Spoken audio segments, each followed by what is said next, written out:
Bună ziua frumoși mei Capricorn, bine ați venit dragii mei. Astăzi facem etalarea pentru voi, etalarea pentru luna martie. Generală, cu de toate, valabilă pentru toți cei care aveți soare, lună, ascendent sau Venus în Capricorn. Am introdus firul de la microfon în telefon pentru că la săgetători m-am pierdut. Nu am văzut că nu era conectat la telefon și sunetul l-am văzut un pic cam urât, dar na, la voi e totul ok. Începem să vedem aspectul general al lunii martie 2025 pentru Capricornii mei frumoși, care treaba să sperăm că iese totul bine ca să nu mai avem nimic de zis aici, cumva așa să certăm Capricornii, nu-i așa? Vinovăție, avem și verbul creator. Dragi Capricorni, luna martie este o lună de... Îmi vine să spun să faci atenție. Nu e vorba despre mantre, un fel de afirmații. Fă afirmații. Verbul creator. Creăm cu tot ceea ce creăm din cuvânt. Cuvântul este prima creație. Să nu uităm. Tot ceea ce spunem ne poate construi realitatea într-un mod pozitiv sau negativ. Și aici avem despre scapă de sentimente de vinovăție sau scapă de critică. Critică la adresa ta, la adresa celorlalți. Aici cam asta este ceea ce pare că vor să ne spună aceste două cărți. Avem coerență la capătul cărților. Fii coerent, începe cu acest aspect. Să-ți dorești să fii coerent, ca să poți să creezi fără să-ți fie frică că vei fi. Creezi. Nu neapărat vorbim de creație să creezi ceva, vorbim de a-ți crea o nouă realitate, da? Nici să nu te simți vinovat sau să-ți fie frică să nu fii arătat cu degetul. Dacă ai de spus anumite lucruri, spune-le, nu le mai ține în tine, ca tu să te autodistrugi într-un fel sau altul, pentru că vinovăția este cea mai joasă vibrație în care putem să trăim. Și trebuie să fim coerenți, să conștientizăm lucrurile astea, da? Așadar, dragi Capricorni, despre asta e vorba în general în luna martie pentru voi. Hai să clarificăm, să vedem.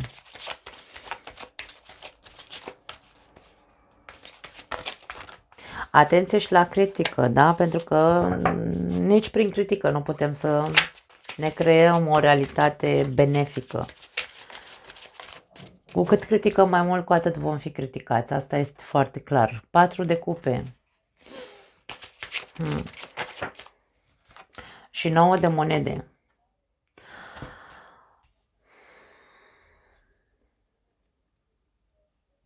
Unii dintre voi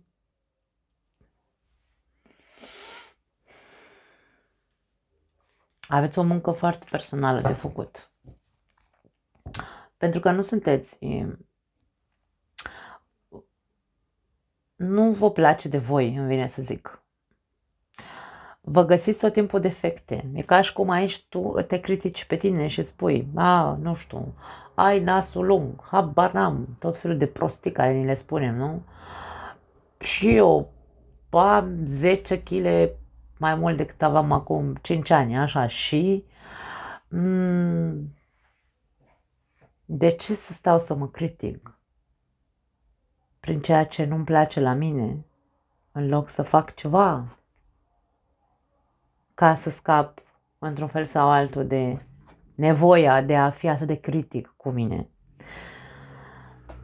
Aici avem prezență, eleganță, siguranță,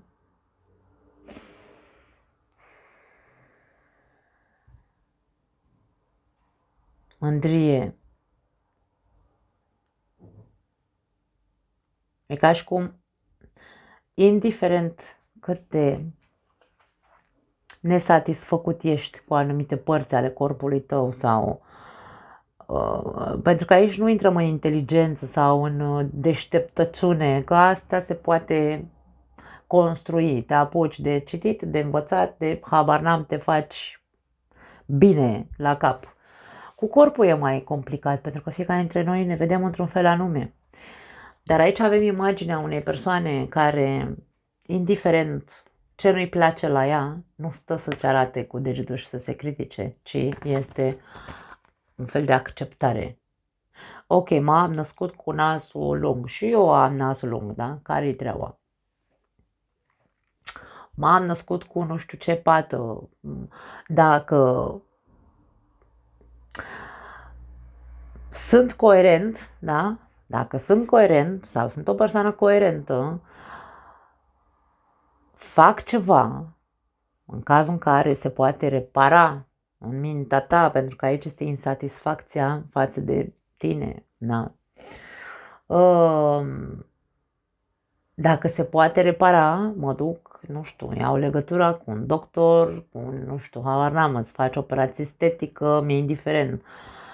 Este vorba despre, dacă nu se poate repara, este vorba despre, nu-mi rămâne altceva decât să învăț cumva să trăiesc într-un mod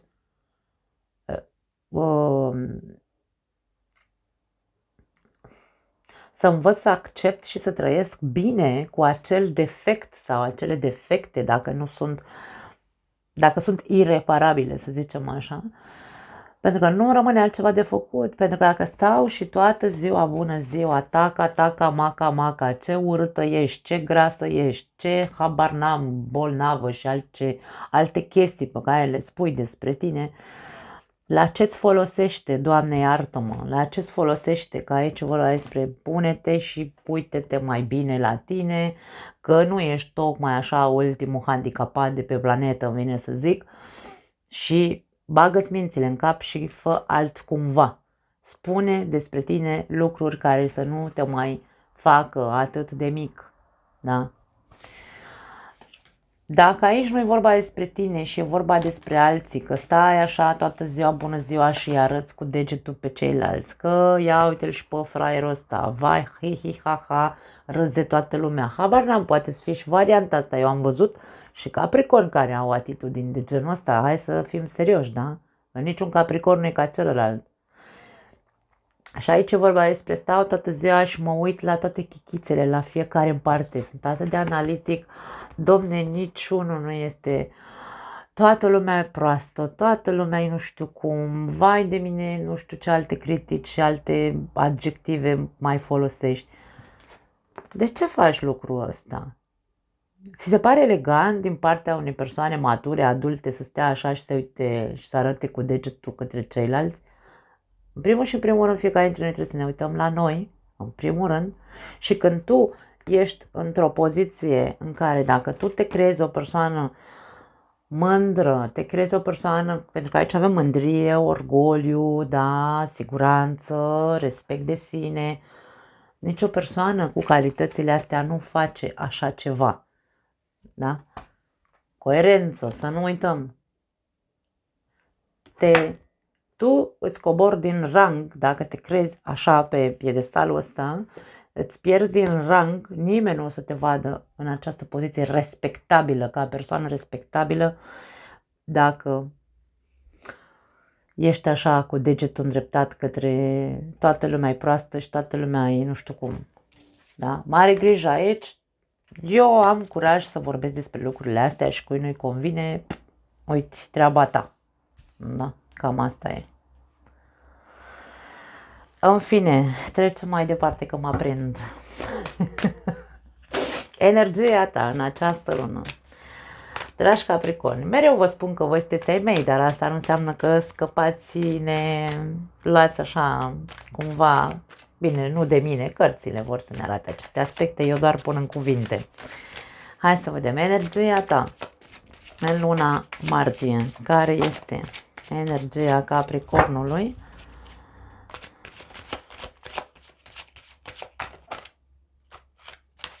Nici nu cade, ok, a căzut. Pași de monede. Energia ta una, hai să spunem așa, tipică, da? Tipică, ai un plan, vrei să faci ceva, ești la început de drum, poate vrei să faci ceva cu tine, însă poate nu te-ai apucat și poate ar trebui să te apuci în această perioadă sau poate ai de gând să te apuci să faci o muncă serioasă, să te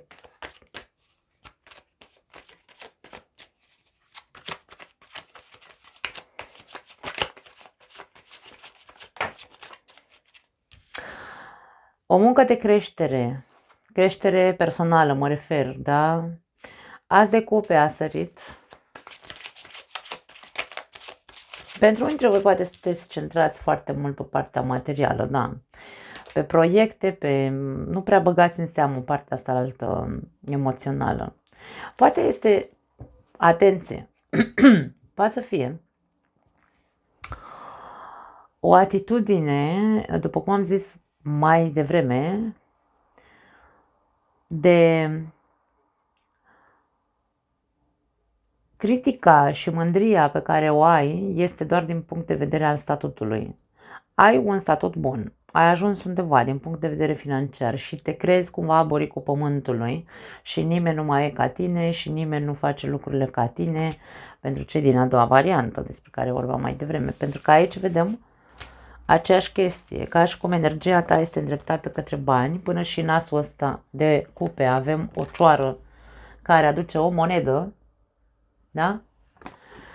Și singurul lucru important pentru tine e banul și singura imagine importantă către ceilalți și stai probabil și critici pe ceilalți că n-au bani sau îi critici pe ceilalți că nu or să ajungă niciodată la, nu știu, la înălțimea ta, da? Foarte multă concentrare pe bani, energia ta este materialistă în această perioadă, pragmatică, un nou proiect pe care îl pui pe piață sau, mă rog, îl creezi acum, de la care ai niște așteptări mari.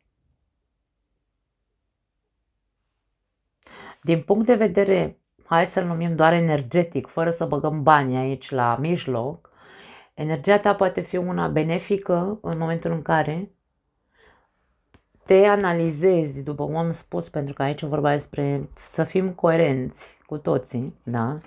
Ne analizăm. Ce ne spunem despre noi, ce spunem despre alții.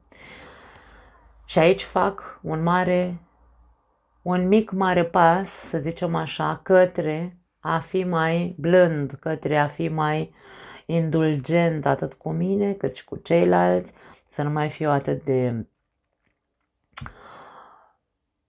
critic, să zicem așa, da.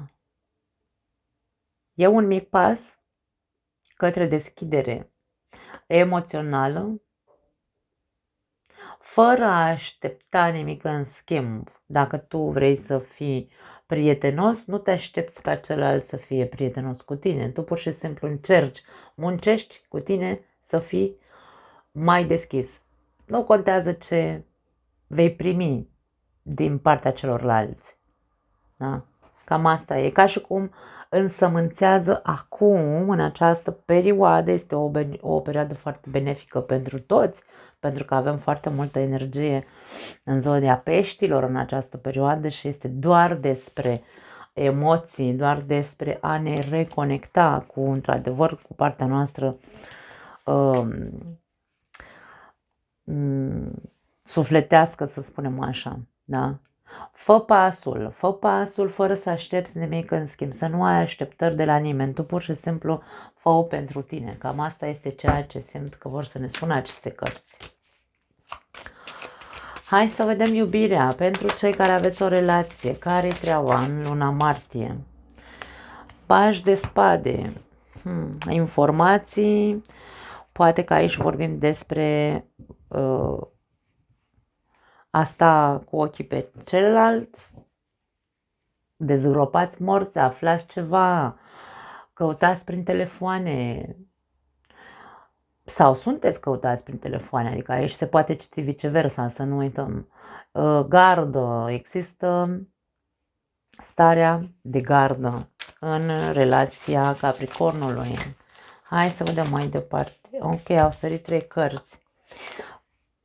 Cavalerul de bâte, 8 de spade și steaua. Este o perioadă, pentru unii dintre voi e o perioadă blocată sau blocantă sau de blocaj sau sunteți de mult într-un blocaj în relația voastră.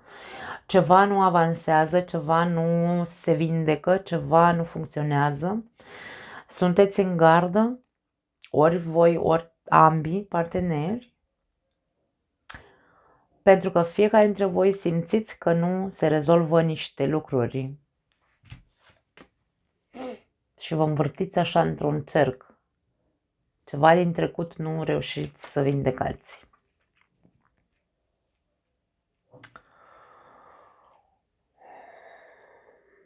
Și aici ni se cere același lucru, sinceritate.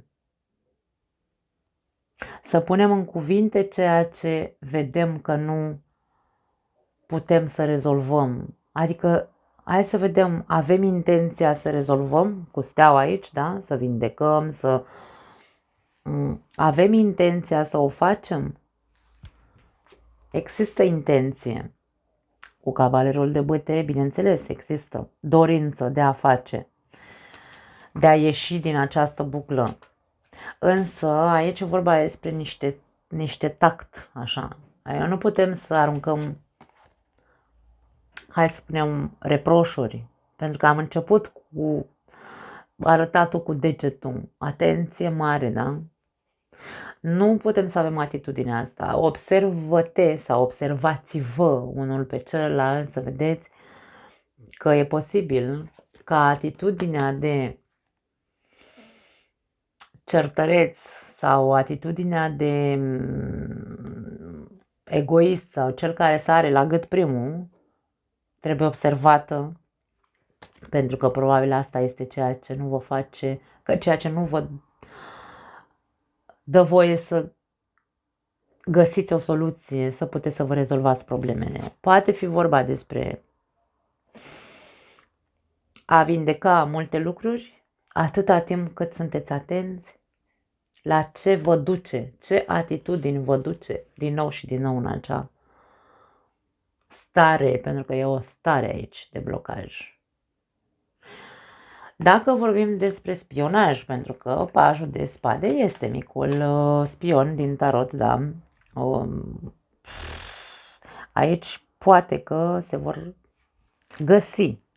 Cine caută, găsește, cum se spune, unul dintre voi e așa bănuitor probabil și începe să caute. Ce va găsi nu-i va plăcea, mare atenție la acest aspect.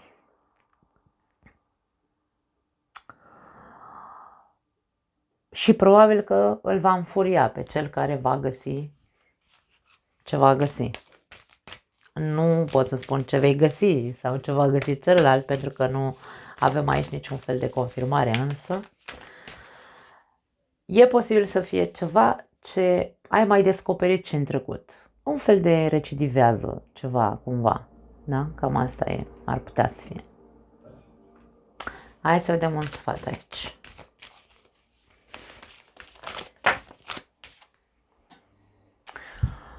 Nu ai nevoie de aripi ca să zbori sau niciodată n-ai avut nevoie de aripi ca să zbori. Pentru unii dintre voi e vorba de, poate nu vorbim de a-ți părăsi partenerul, dar e vorba despre, ok, de ce aștepți să ți se spună că poți să faci ceva sau de ce stai doar așa cu ochii pe situație într-o stare blocantă, când poți foarte bine să scoți din tine ce ai de spus. Nu uita că am început cu a vorbi.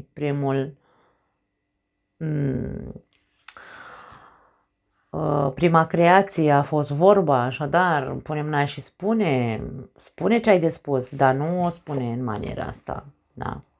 Deci, dragii mei, cred că s-a înțeles. Eu nu cred că mai trebuie să mai explic și mai în alte feluri, că s-a înțeles foarte bine ce vrea să ne spună această combinație.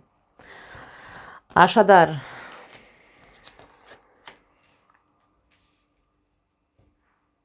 pentru cei care veți descoperi lucruri care s-au mai repetat în trecutul vostru și ca și cum cazi din nou în acea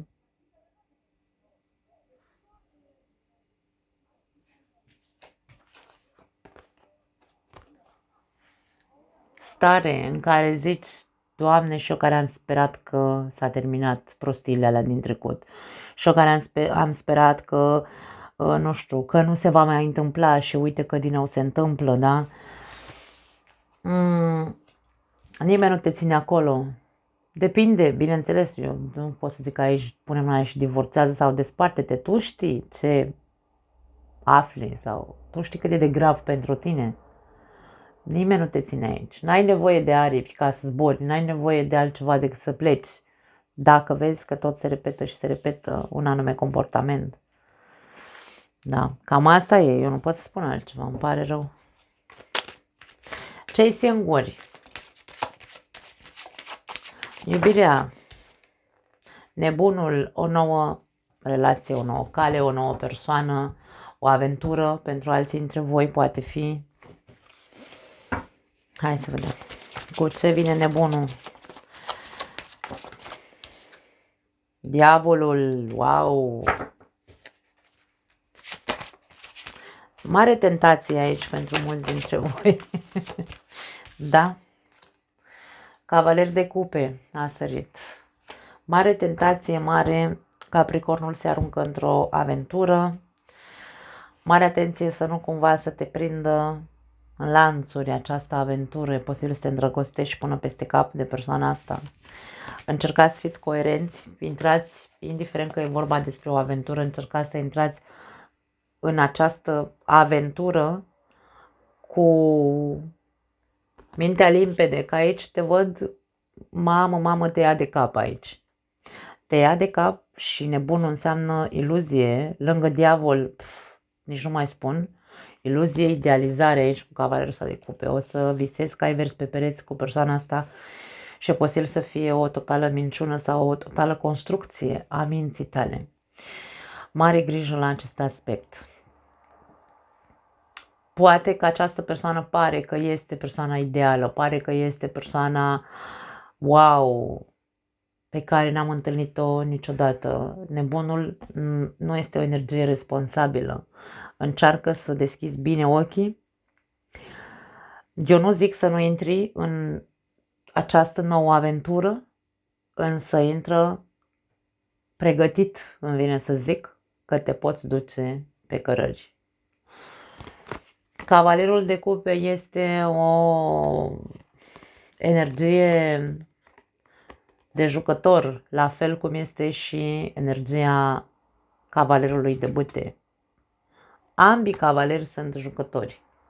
Ăsta este un romantic, incurabil, un visător, un te ascultă, foarte atent la detalii, îți vede foarte mult, îți vede toate mișcările și este, nu știu, așa ca și cum exact persoana ideală pe care ai căutat-o dintotdeauna, însă are ca arhetip principal Don Juan, da? Sau Don Juan, nu știu cum spune în românește, dar mă înțelegeți. Don Juan aici, îl avem pe Casanova, la care ți-a mințile, îți cântă serenade, îți deschide ușa la mașină, habar n-am. Te ia de cap, mare atenție. Avem multă iluzie în toate trei cărțile, eu nu pot spune nimic pozitiv din această combinație. Pare rău că vă dezamăgesc.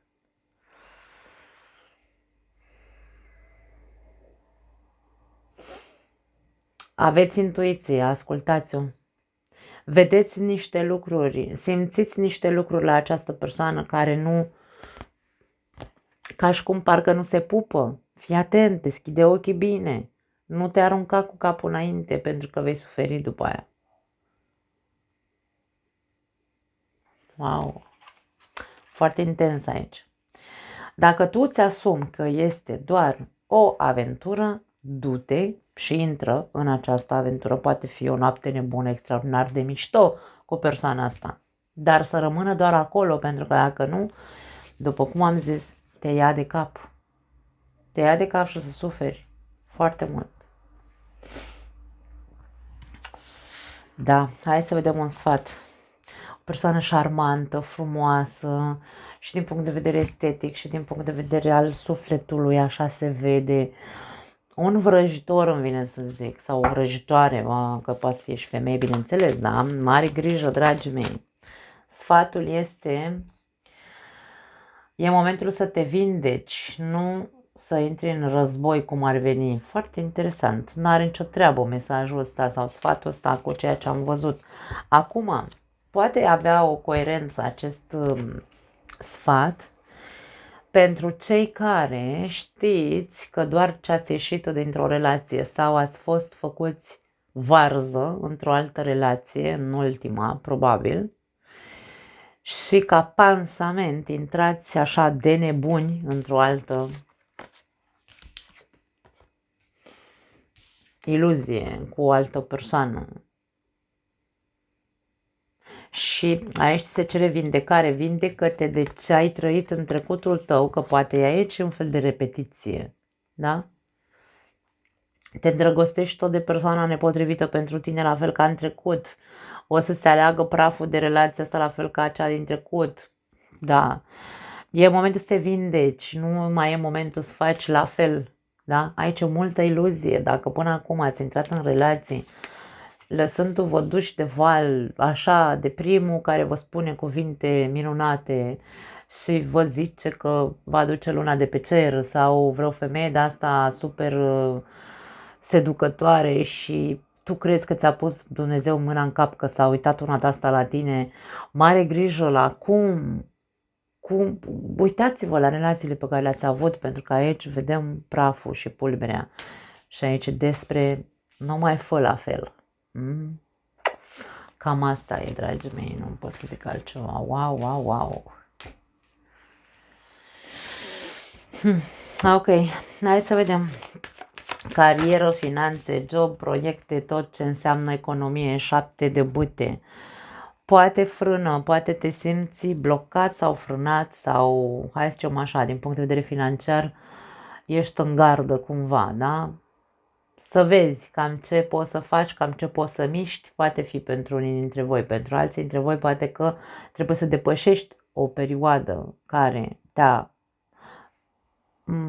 sau se termină o perioadă de blocaje, de frâne și acum e vorba despre ok, poți să lași garda jos, treci mai departe. Hai să vedem cu ce vine.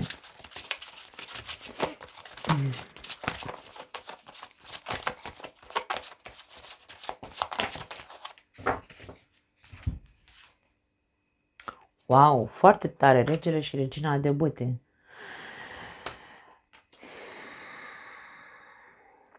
Ți se cere un soi de încredere din punct de vedere financiar. Adică e ca și cum, doamne, tu ai un scop. Care e scopul tău? Pentru că aici avem două forțe extraordinar de creative, de încrezătoare, de idealiste, de intuitive și cu o putere de manifestare extraordinară. Da? Să nu uităm că avem regina de bâte, asta e mica vrăjitoare, are pisica lângă ea.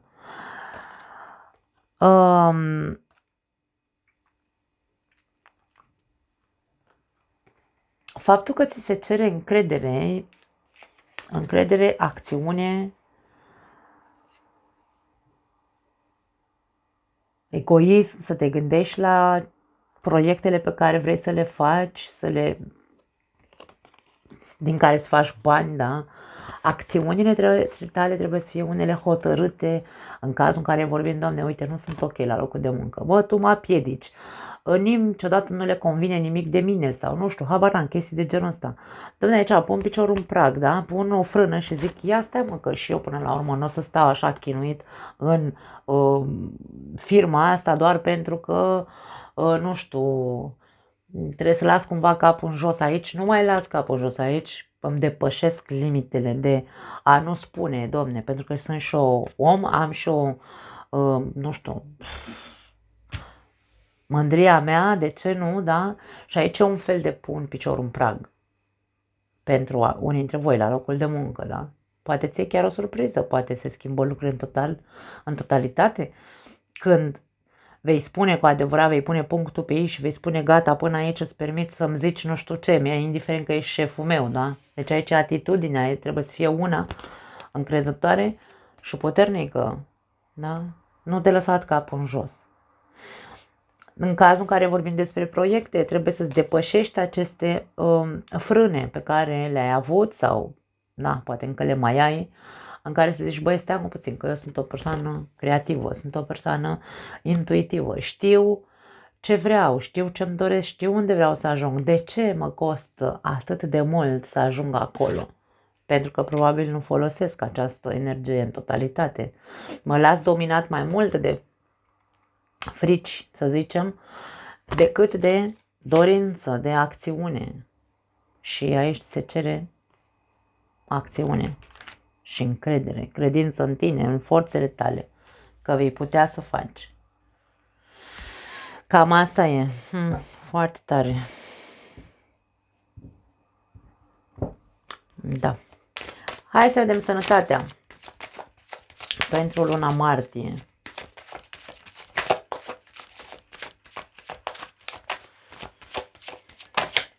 Bun, a sărit 2 de monede. Așa și așa, un pic în cumpănă, să zicem, sau nu prea te văd foarte bine din punct de vedere al sănătății. Ai anumite, există anumite dezechilibre. 8 de bâte avem.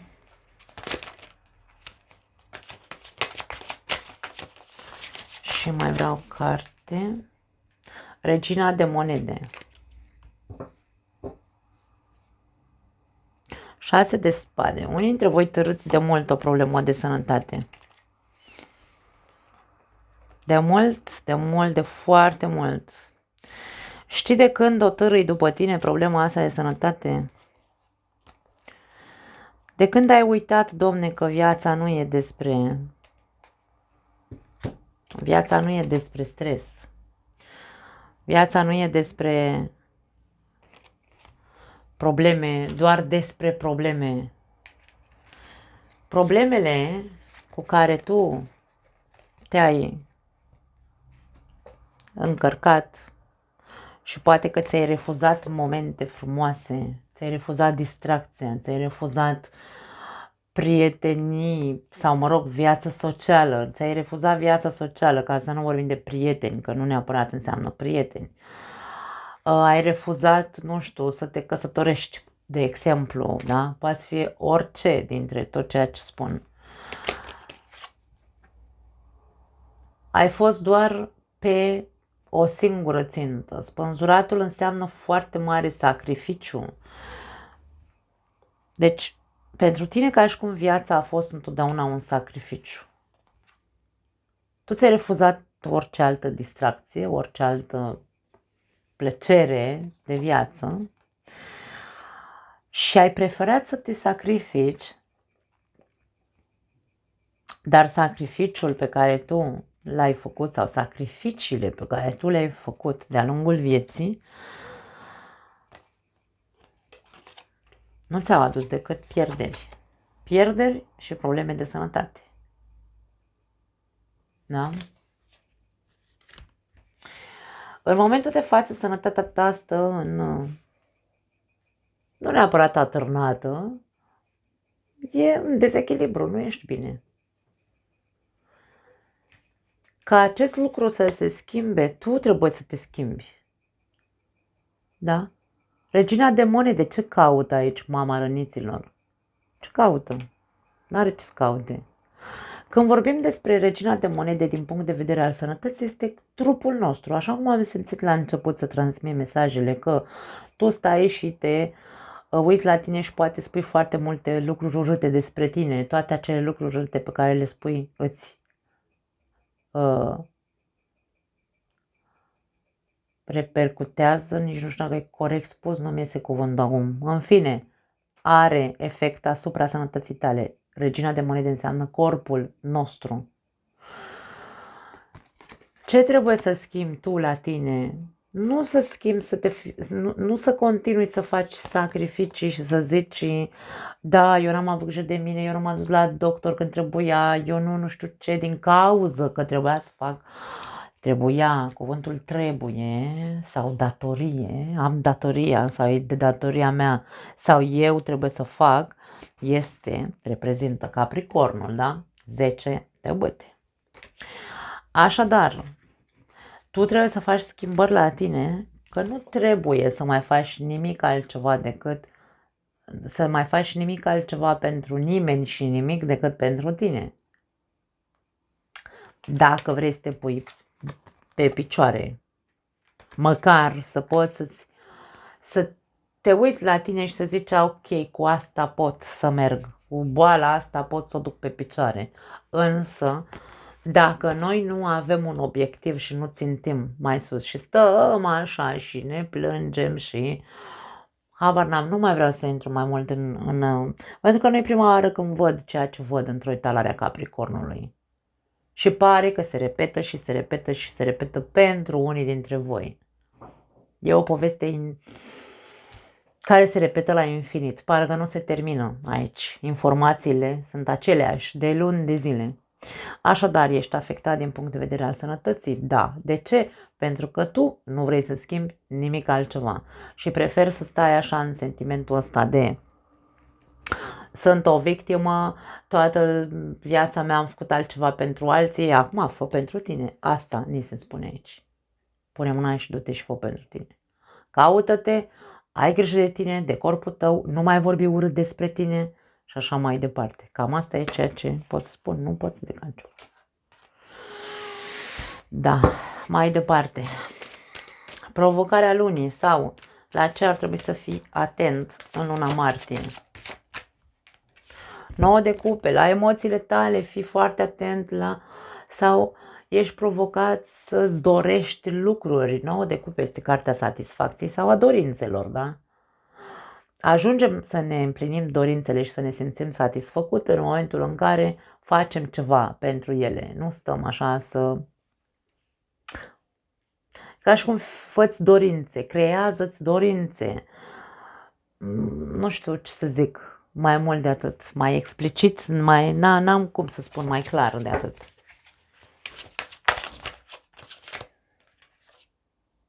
Cavalerul de spade, luptă pentru ceea ce îți dorești. Rege de monede, pentru unii trebuie poate să fie pe plan financiar, insistă aici, să ne arate planul financiar. Luptă, Domne, pentru dorințele pe care le ai din punct de vedere financiar. Fă pe dracu un 4 să ajungi acolo, Capricornul.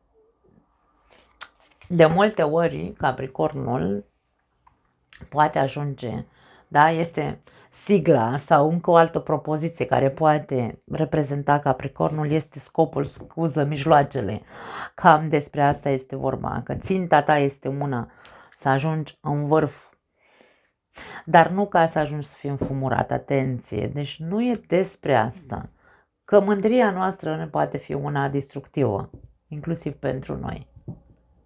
Mândria este unul dintre păcatele capitale, dacă mi-aduc eu bine aminte. Da. Luptă pentru dorințele tale, mergi către acele proiecte, obiective pe care le ai, fă tot ce trebuie să faci. Scopul, scuză, mijloacele nu înseamnă să calci pe cadavre. Atenție, e momentul să începi să fii și tu mai, nu știu,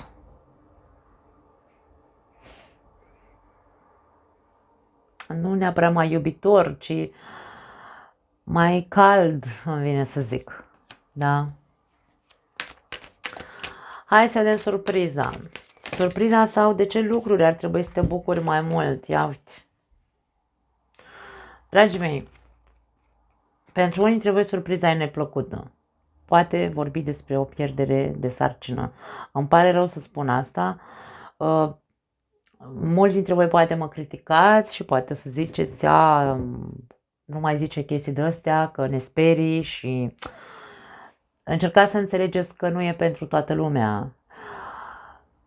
Dacă tu știi că ai o sarcină, ești însărcinată, îți dorești un copil, ai fost la medic, ești luată în evidență, sau persoana care este însărcinată, că poate nu e despre tine, poate e despre cineva drag ție, da?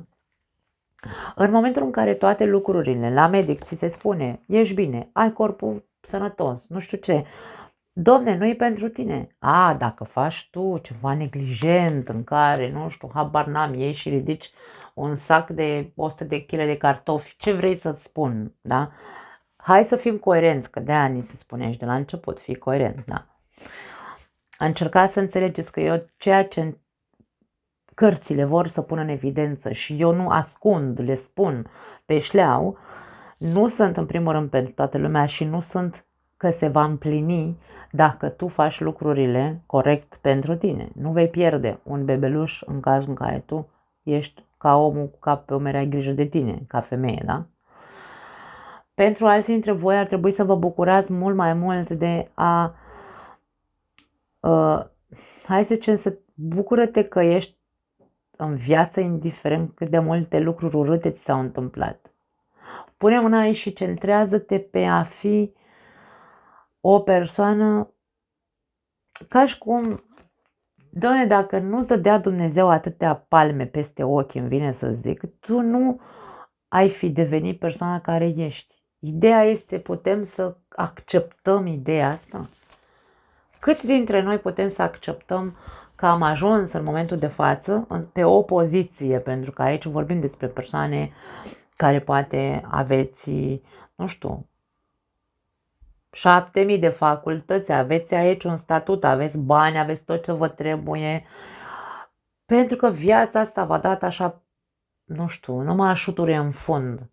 N-ai fi ajuns aici și dacă nu ești bogat, pentru că aici nu neapărat că vorbim despre persoane cu cine știe ce statut, ești o persoană abundentă în trăiri, că majoritatea au fost urâte.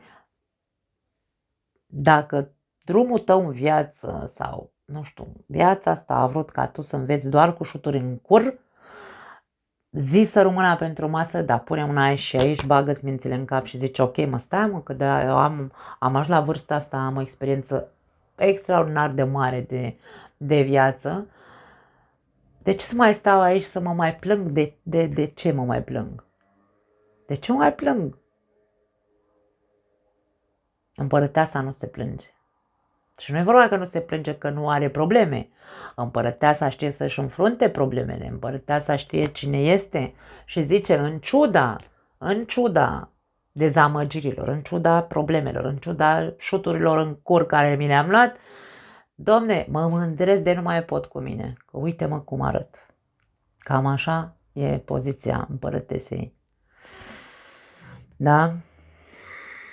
Bucură-te, zi să rămână acestui univers, dacă vrei. Dacă vrei să mă înjuri pe mine, poți să o faci. Dar zi să rămână pentru șuturile în fund pe care ți le-ai luat. Că poate asta au vrut să facă, să te construiască în felul ăsta. Dar dacă tu nu accepti construcția și toată ziua stai și zici, aoleu ce urâtă ești, aoleu ce grasă ești, aoleu ce bla bla bla ești,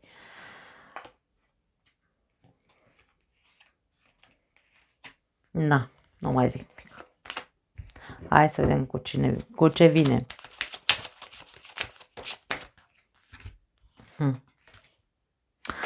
5 de bâte, temperanța și 10 de spade. Tot acest trecut despre care vorbeam, care ți-a dat așa șuturi în fund, da? Toată această viață, acest destin, numește-l cum vrei tu, te-a pus pe această poziție și încă privești trecutul ăsta și încă doare și poate că va durea la infinit. Aici nu cred că se termină. Viața nu este despre durere, viața este despre experiențe și este despre creștere. Cine refuză să crească și vrea să trăiască în continuare aoleu, mă plâng toată ziua, aoleu, nu-mi convine nimic din ce îmi spune nimeni.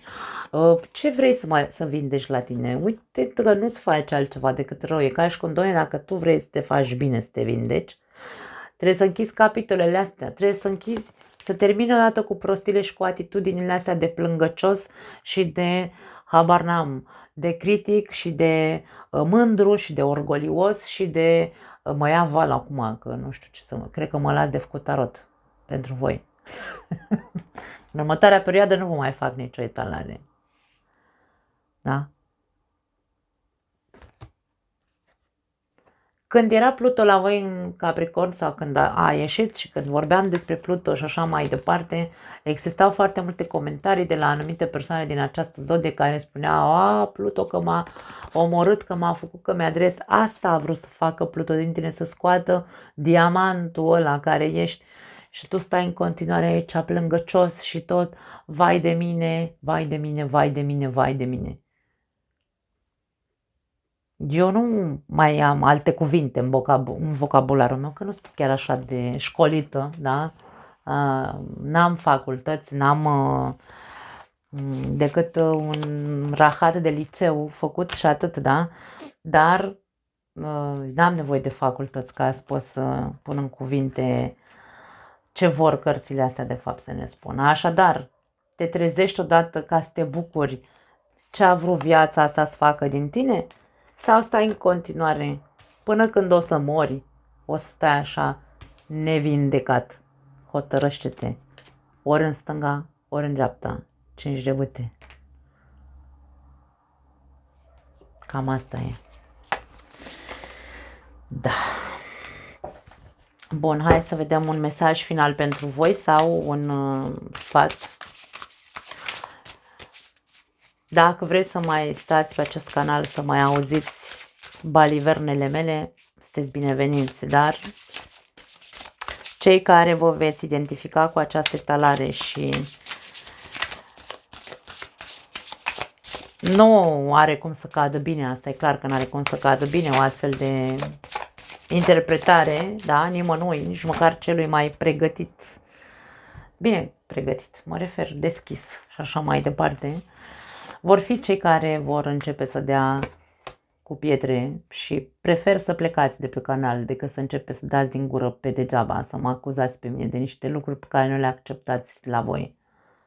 Da? În fine, spânzuratul, ia uite, mare sfat aici. Spânzuratul vine și zice: învață să te simți confortabil, să stai nemișcat ori de câte ori este necesar. Da. Are foarte multă coerență, nu-i așa? Acest ultim mesaj. Învață să te simți confortabil cu ceea ce ți se spune, cu ceea ce tu vezi la tine urât. Învață să te simți confortabil cu ceea ce simți că e urât în tine sau la tine dacă te critici. Despre asta vorbim. Învață să stai nemișcat ori de câte ori este necesar. Șezi blând, nu mai critica.